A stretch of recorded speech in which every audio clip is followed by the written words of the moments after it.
You are looking at Julian's pronunciation guide, where we look at how to pronounce better some of the most mispronounced words in the world, like this other curious word. But how do you say what you're looking for today?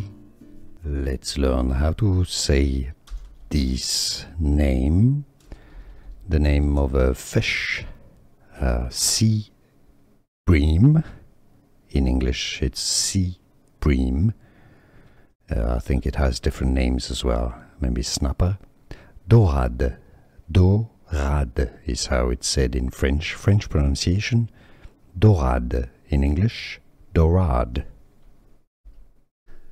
Here are more videos on how to pronounce more confusing words and names too many mispronounced. Like this video if you found it useful. I appreciate your support. I'll see you soon and thanks for watching.